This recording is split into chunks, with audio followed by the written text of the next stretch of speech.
Bonjour à tous et bienvenue sur ma chaîne, j'espère que vous allez bien. Je vous retrouve aujourd'hui pour vous partager la recette de la délicieuse et savoureuse crème caramel ou bien crème renversée, un dessert parfait et onctueux. Restez aussi avec moi jusqu'à la fin parce que je vais réaliser avec vous une recette pour liquider vos blancs d'œufs, des gâteaux moelleux idéal pour le goûter des enfants. J'espère que ma vidéo du jour va vous plaire, donc c'est parti pour la réalisation. Pour réaliser la crème caramel, il vous faudra 500 ml de lait, 60 g de sucre en poudre, ainsi que 150 g de sucre pour réaliser le caramel, un sachet de sucre vanille que vous pouvez remplacer par de l'extrait de vanille, ainsi que 4 œufs, donc ici on aura besoin pour la crème de 2 jaunes d'œufs et 2 œufs entiers. Vous aurez aussi besoin de verrines comme celle-ci, donc moi ici comme vous voyez j'ai 4 grandes verrines, donc si vous en avez des petites il vous en faudra à peu près 6. Donc ici, dans un premier temps, pour commencer, on va préparer le caramel. Donc ici, dans une poêle bien chaude ou bien dans une casserole, vous allez verser les 150 g de sucre en poudre. Donc ici, avant de commencer, comme vous voyez, j'ai aussi préparé mes verrines. Car une fois que le caramel est cuit, on va le verser aussitôt dans les verrines avant qu'il ne durcisse. Donc sachez ici que la réalisation du caramel, il ne faut pas que le feu soit trop doux, sinon ça va cristalliser. Et au contraire, si le feu est trop fort, vous allez le brûler. Donc ici, choisissez le juste milieu, donc à feu doux moyen. Donc attention à ce stade, ne faites rien d'autre, restez devant votre casserole car ça va très vite. Pour pouvoir couper le feu au bon moment, pareil ici, pendant que le sucre fond, vous évitez de mélanger. Vous allez faire bouger votre poêle comme ceci, jusqu'à obtenir une couleur ambrée, légèrement brune. Donc attention ici, si vous laissez cuire trop longtemps, il va devenir amer. Vous allez voir qu'il va légèrement fumer, donc à ce stade, on coupe le feu. Aussitôt et rapidement, on va venir le verser dans nos moules à part égale. Donc à ce stade, soyez très prudent, il est très chaud, ne le touchez pas avec vos doigts. Et donc ici, pour nettoyer votre poêle ou votre casserole, il suffit de mettre un peu d'eau et de le porter à ébullition. Et nettoyer aussitôt avec de l'eau chaude et vous allez voir que ça partira très facilement. Et voilà, donc ici, on va laisser les verrines sur le plan de travail comme ceci. Vous allez voir que le caramel va durcir très vite. Et en attendant, on va venir préparer maintenant la crème. Dans la casserole, vous allez verser les 500 ml de lait. Donc ici, certaines personnes utilisent moitié crème, moitié lait pour avoir une bonne tenue, une crème qui se tient bien. Mais moi ici, je vais réaliser la recette qu'avec du lait. Vous allez voir que c'est très très bon. Voilà, donc ici, j'ajoute à mon lait mes 60 g de sucre en poudre restant, ainsi que mon sachet de sucre vanille. Donc ici, c'est facultatif, mais moi, j'ajoute encore un peu de vanille en poudre. Voilà, je fais chauffer mon lait sans le faire bouillir. Je fouette rapidement comme ceci. Je coupe ensuite le feu et je laisse ma vanille s'infuser. Je récupère ensuite mon saladier et je vais venir y casser mes œufs. Donc ici, comme je vous ai dit en début de vidéo, il faudra 2 jaunes d'œufs, ainsi que 2 œufs entiers. Donc certaines personnes choisissent de mettre 4 œufs entiers dans cette recette, mais personnellement je préfère faire de cette façon pour obtenir au final une texture bien lisse. Voilà, donc ici à l'aide d'un fouet, je vais fouetter légèrement mais sans créer de bulles. Donc ici, si vous utilisez de l'extrait de vanille, vous le mettez à ce stade. Ensuite, je récupère ma casserole, je vais venir verser mon lait petit à petit. Vous allez verser le lait lentement sur les œufs pour ne pas les faire cuire. Donc vous allez le mélanger à l'aide d'une maryse comme moi. Donc là, comme vous voyez, le lait n'est pas bouillant. Donc, je le redis, n'utilisez pas le fouet parce que sinon vous allez obtenir des bulles. Et justement, on veut s'en débarrasser, on ne veut pas de bulles pour ce dessert.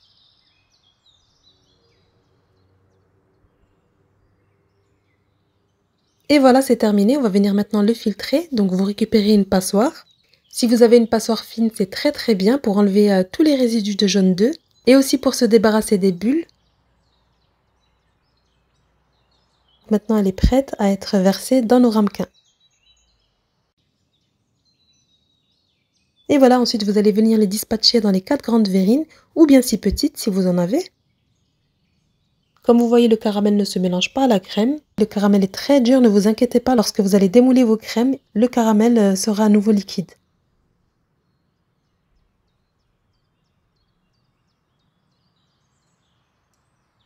Vous les laissez refroidir sur le plan de travail quelques minutes.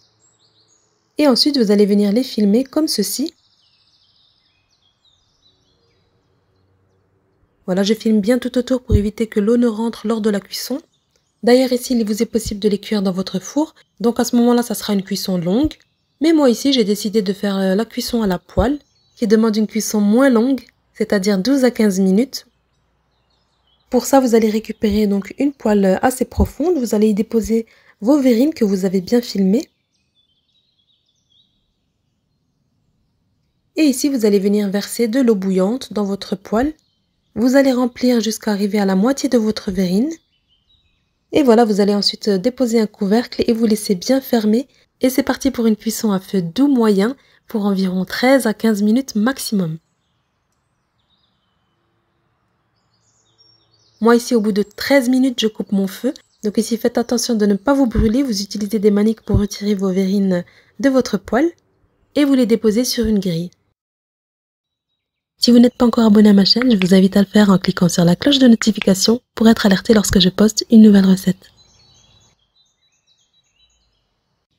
Voilà, ici j'enlève le film pour vous montrer l'intérieur de la verrine. Donc ici le flanc est cuit. Il doit rester tremblotant au centre, comme ceci. Et ici pour vérifier la cuisson, il suffit de tremper votre couteau dans le centre de votre verrine. Comme vous voyez, il sort légèrement humide. Vous filmez et vous laissez refroidir sur votre plan de travail avant de les placer au frigo et de les conserver minimum 6 heures, voire toute la nuit. Et vous verrez qu'il se figera en refroidissant. Et voilà, donc ici le lendemain, je récupère mes flancs. Comme vous voyez, il a une texture bien lisse sur le dessus. On récupère un couteau. Vous allez passer la lame entre le moule et le flanc comme ceci, en faisant bien tout le tour.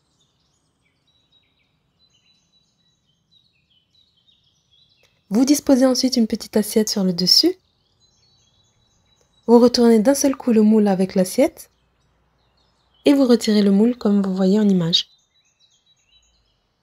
Et voilà, c'est terminé. Il ne vous reste plus qu'à plonger votre cuillère dans cette délicieuse crème caramel ou bien crème renversée, c'est comme vous préférez. Une texture et un goût parfait, j'espère que vous allez aussi la réaliser. Donc ici, sachez qu'avant de la renverser dans votre assiette, la crème se conserve 2 jours. Et une fois renversée, elle se conserve environ 1 jour, au frais bien sûr. On passe maintenant à la réalisation de petits gâteaux au blanc d'œuf. Donc ici, je récupère mes 2 blancs d'œufs de la première recette. Et pour les ingrédients, j'ai ici 100 g de farine, mes 2 blancs d'œufs, 90 g de sucre en poudre, ainsi que 100 g de beurre fondu.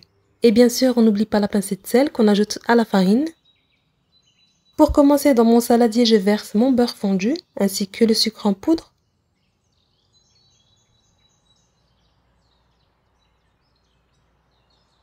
Voilà, je fouette l'ensemble. Je verse mes blancs dans mon récipient haut pour les fouetter. Voilà, je vais venir les monter en neige.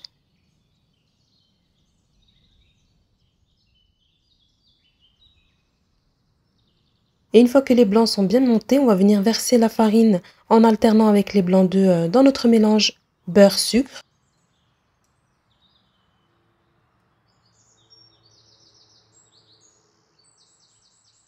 Voilà, donc j'ajoute ici la farine et je fouette bien. J'incorpore ensuite un peu de blanc d'œuf. À ce stade, il vous est possible d'aromatiser vos petits gâteaux avec de la vanille liquide, de l'eau de fleur d'oranger, du jus de citron ou bien de zeste de citron. Faites vraiment selon vos envies. Voilà, je mélange entre chaque ajout.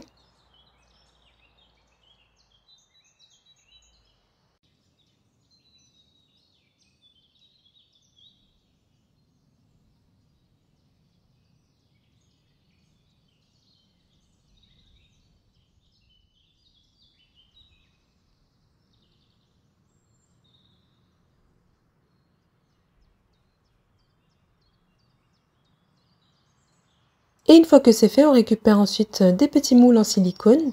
Ici, moi, j'ai des petits moules à tartelettes en silicone comme ceci. Donc, à l'aide d'une cuillère à glace, vous récupérez un peu de pâte et vous le versez dans votre moule. Moi, ici, j'ai complété avec un autre moule en silicone pour réaliser des mini gâteaux. À ce stade, vous allez préchauffer votre four à 180 degrés, chaleur tournante. Et une fois que vos moules sont remplis, vous enfournez pour une durée de 10 à 12 minutes maximum.